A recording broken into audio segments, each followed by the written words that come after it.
Olá, muito boa tarde a você que está conosco aqui pelo Notícias Agrícolas, esperando pelas informações que vem lá do mercado. O mercado de grãos lá na Bolsa de Chicago acabou encerrando em queda.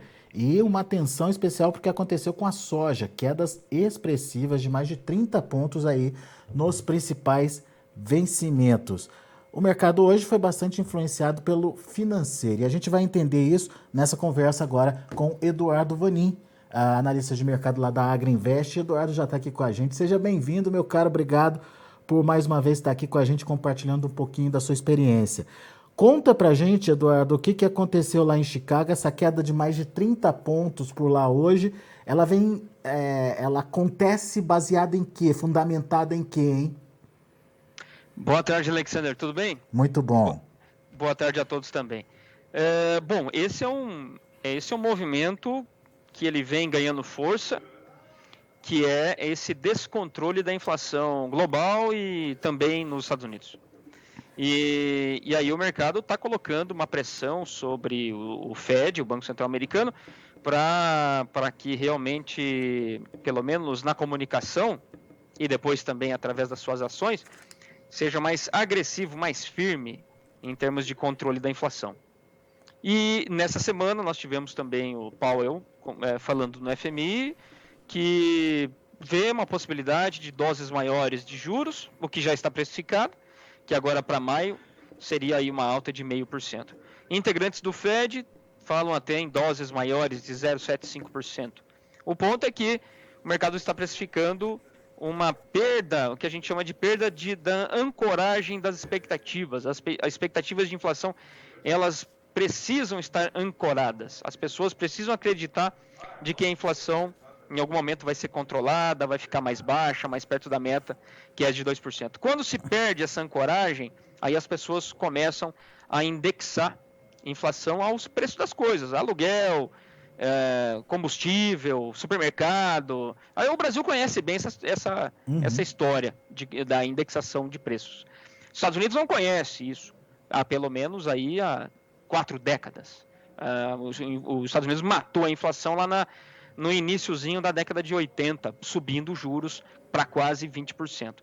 Então, realmente, os Estados Unidos vive um momento desse que agora precisa matar a inflação e segurar as expectativas de inflação, e é isso que o mercado se deparou nessa semana.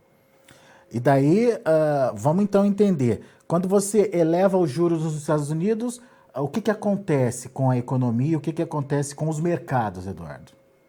Bom, várias coisas. Uma delas é, primeiro, fortalecimento do dólar. O dólar está ganhando valor, inclusive hoje estou olhando aqui o câmbio acima dos 4,80. Tudo que não subiu aí por vários dias, subiu tudo hoje, mais de 4%. As moedas, de forma geral, estão perdendo hoje contra o dólar.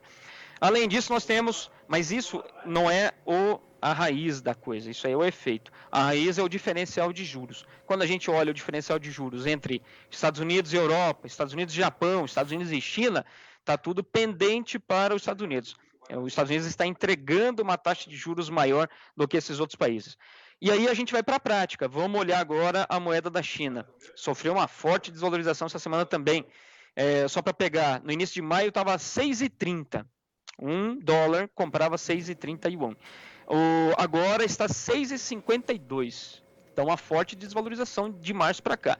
Na prática, quando a moeda na China, quando o câmbio lá fica mais alto, o yuan desvaloriza, vai ficar mais caro para eles importar soja. E isso é negativo, claro. Ou seja, na prática, só para a gente entender, se o dólar está forte, a tendência é que as commodities caiam.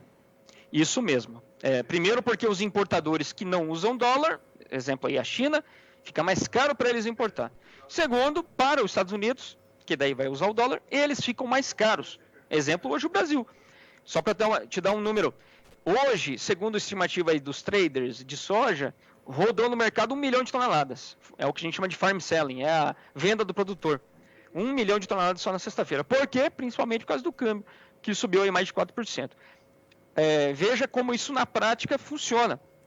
O dólar fica forte, o Brasil vende e os Estados Unidos não vende, porque a gente vai ficar mais competitivo e o Brasil ganha espaço. Isso é negativo para Chicago. Muito bem, então a gente entendeu o processo lá em Chicago e principalmente a motivação para essa queda forte da soja hoje. Mas teve um fator que chamou a atenção da gente, que foi a questão do óleo de soja, Eduardo. Principalmente com essa questão, com essa possibilidade, ou não sei se já virou oficial isso, da Indonésia deixar de exportar óleo, o óleo de palma deles para o mundo. Isso acabou puxando o óleo. Essa valorização do óleo, de alguma forma, ela pode trazer de volta a capacidade de alta aí dos grãos? Bom, vamos entender primeiro essa situação. Indonésia e Malásia vêm de 2 anos de quebra de safra, redução da produtividade das palmeiras, por causa do Laninha. Para nós aqui, seca, para eles muita chuva e ali a colheita é diária. Aí, imagina, chovendo, fica tudo mais lento e a produção é menor. Só para dar uma ideia, nesse ano, no acumulado de 12 meses, a produção ela é 19% menor em relação aos últimos 12 meses. Então a Indonésia, que é o maior produtor de óleo de palma, está produzindo menos. E a exportação também é menor. Aliado a isso, a Indonésia tem um programa interno de biodiesel, que é o B30, a expectativa é de virar B40 em algum momento, mas a Indonésia ela tem uma importante tarefa que não é só ambiental, mas a Indonésia também importa muito petróleo. E se ela reduz o consumo de petróleo, reduz também o seu déficit em conta corrente. Para eles é bom. Então veja, aí a Indonésia está nesse impasse. Poxa, o óleo está ficando muito caro, até mais caro do que o petróleo, não está valendo muito a pena. Então o negócio é segurar o óleo para nós, quer dizer, para eles. Então está nesse contexto, e veja que esse contexto para os óleos é de forma geral. Nós temos uma Argentina produzindo menos, um Brasil produzindo menos, os Estados Unidos também com um consumo interno bastante grande, e a Ucrânia e a Rússia exportando menos óleo de girassol. Então realmente os óleos estão estruturalmente dentro de um cenário de muito aperto. A tua pergunta é, será que isso é suficiente para segurar a soja? Se o farelo não cair tanto. Hoje não aconteceu porque o farelo caiu bem mais do que a alta do óleo. O farelo tem um peso maior dentro do valor da soja em grão. Então é um mix. Se o farelo não caísse, com certeza, é o que aconteceu no início do dia na soja. O farelo estava estável, caindo um pouquinho, e o óleo estava com 3%, 4% de alta. E a soja estava em alta de 12, 13 centavos. Então a resposta é sim, é possível, desde que o farelo não caia muito, que daí neutralizaria a alta do óleo. Muito bem, foi o que aconteceu hoje, como você bem explicou. Outro fator que estava aí na linha de análise é a questão da incerteza em relação ao tamanho da oferta americana por conta do clima. Isso ainda tem peso para continuar influenciando numa retomada de alta ou perde força diante dessa questão mais forte aí, que é a questão internacional do financeiro aí, Eduardo? Bom, aí tem um grande depende no meio. O grande depende é o seguinte: qual é a tolerância do BC americano em relação à inflação? Se for tolerante, quer dizer, altas graduais de juros, sem uma grande pancada nos juros e também redução de liquidez, aí o mercado vai assumir o seguinte: não, o Banco Central americano ele é conivente, é tolerante com a inflação, nós precisamos comprar commodities para nos defender de uma inflação ainda mais alta, porque a inflação vai continuar. E aí o mercado continuaria comprador de commodities. Isso, os grãos estão no meio. Agora, se for o contrário, que o Fed joga a toalha e fala, olha, o risco é muito grande da gente perder a ancoragem das expectativas de inflação e nós vamos subir os juros muito mais forte do que a gente imaginava. Aí as commodities não aguentariam. Esse é o fator macro. Agora, a tua primeira pergunta foi se a questão da oferta, o clima americano, é importante, com certeza. Começou bem. As chuvas aí que são previstas para esse mês de abril e também maio, segundo os modelos mais longos, é muito bom. Vai chover bem no meio oeste, mas não em excesso. Temperaturas vão subir, o que é necessário nesse momento. Seria bom para o plantio do milho e também para o plantio da soja. Começou bem. Só que os modelos estão mostrando que lá para julho e agosto pode haver uma temperatura, um esquentamento maior, temperatura mais elevada, associado a uma redução de chuva. Aí o bicho pega de novo. Então, esses são os modelos do Departamento Americano de Meteorologia. E a gente vê que está tudo muito amarrado, né, Eduardo? A questão dos fundamentos, com a questão do mercado financeiro, a questão da alta dos juros lá nos Estados Unidos. Enfim, está tudo muito, muito amarrado. Vamos olhar agora o Brasil. O que te preocupa na comercialização brasileira nesse momento? Te preocupa, enfim, ou te faz acender aí um sinal de alerta nas negociações desse momento do Brasil? Estão atrasadas, né? Então, estão atrasados e minha preocupação aqui é com a perda do time, da janela. Porque a soja brasileira está cara quando a gente olha para os prêmios. Claro, isso é porque quebrou a safra. Mas isso não muda a história. A soja brasileira está cara e a China e outros compradores estão comprando no mesmo nível, até um pouco mais barato, soja em outros lugares. Na Argentina, no Uruguai, tem saído soja e principalmente nos Estados Unidos. Então veja que nesse momento os Estados Unidos já fez o programa dele, 21-22, está 99% feito. Muito provável que o USDA vai revisar de novo, tenha que revisar de novo para cima a demanda na exportação, vai ter que revisar. E quer dizer, os Estados Unidos já está com o programa feito. Nós não estamos ainda com o nosso programa todo feito. Precisamos ainda continuar vendendo. Só que nós temos aí uma barreira que é, primeiro, o produtor não quer vender. Segundo, a China está comprando mais barato de outros. E a trading está no meio desse caminho. Quando a trading disser o seguinte, olha, o produtor não quer vender, China está comprando, só que num nível que eu não consigo ter margem, eu vou virar para o programa do milho, que vai ser bastante grande, a gente está vendo aí a safrinha que já vai entrar. E aí, fecha-se em algumas regiões do Brasil a janela de exportação, e naquelas regiões que não tem processamento de soja, realmente a liquidez da soja ela vai se perder. Essa seria um ponto de alerta para os produtores nessas regiões, onde o canal único é de exportação, e aí tem que ficar atento a esse programa que pode se encerrar. E outra coisa em relação à China, Eduardo, é que as compras estão devagar, né? Nesse momento, em função da questão logística, por causa do lockdown por lá, e também, se eu não me engano, quero que você me corrija se eu estiver errado, por causa das margens ruins lá, né? Sim. A China está comprando, só que num volume bem menor do que normalmente acontece. Margens ruins, como você falou, tem uma questão também dos lockdowns, o esmagamento menor, consumo menor de farelo, tem tudo isso aí. Nesse momento é pior para nós. Como eu falei, os Estados Unidos já fez o programa deles.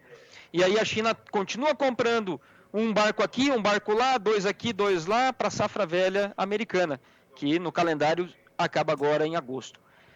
E principalmente aí as margens lá para frente já estão melhores, ao contrário das margens ruins agora para o spot, para os meses mais curtos.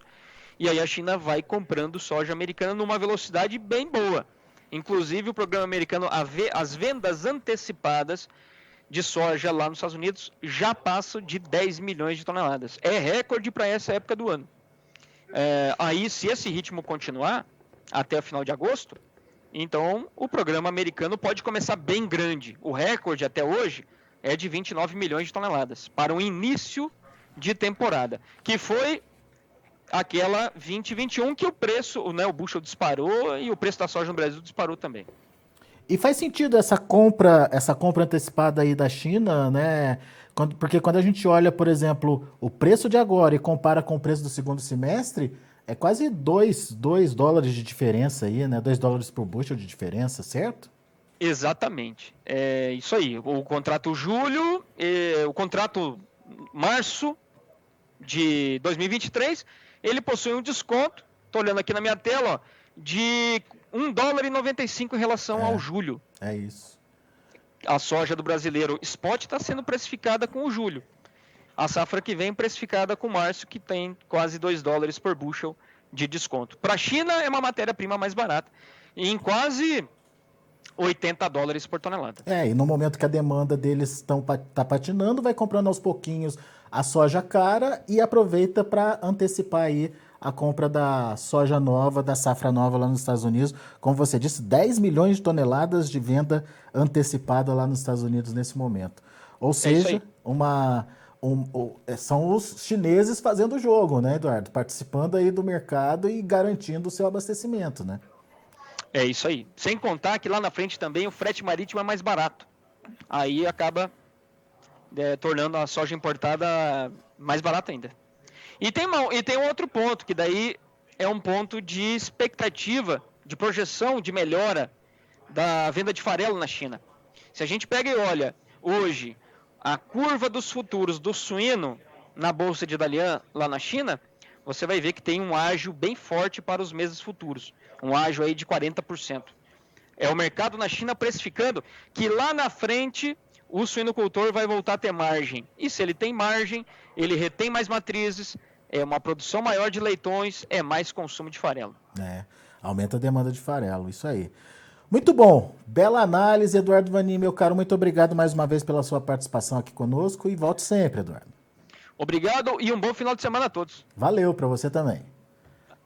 Tá aí, Eduardo Vanin, Agriinvest, aqui com a gente no Notícias Agrícolas, trazendo pontos importantes, detalhes importantes para sua análise e seu planejamento de safra. Vamos aos números.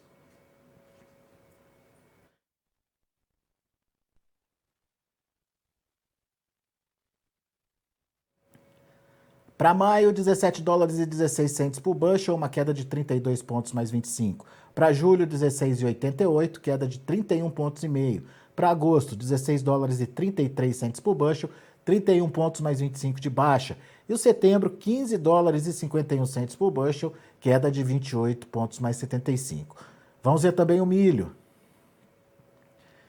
Para maio, 7 dólares e 93 centes por bushel, perdendo 6 pontos mais 25, a mesma queda para julho que fechou a 7,89. Para setembro, 7 dólares e 45, queda de 10 pontos. E para dezembro, 7 dólares e 24 centes por bushel, queda de 14 pontos mais 25. Vamos ver o trigo. Para julho, 10 dólares e 75 centes por bushel, queda de 1 ponto mais 25. Setembro, 10 dólares e 73 centes por bushel, queda de 2 pontos. Dezembro, 10,69, queda de 3 pontos. E o março, 10 dólares e 68 centes por bushel, 3,25 de baixa. São os números de hoje já de fechamento do mercado lá na Bolsa de Chicago. A gente agradece muito a sua atenção e a sua audiência. Notícias Agrícolas, 25 anos ao lado do produtor rural. Se inscreva em nossas mídias sociais. No Facebook, Notícias Agrícolas. No Instagram, @Notícias Agrícolas. E em nosso Twitter, @Norteagri. E para não perder nenhum vídeo, não se esqueça de nos acompanhar no YouTube e na Twitch, Notícias Agrícolas Oficial.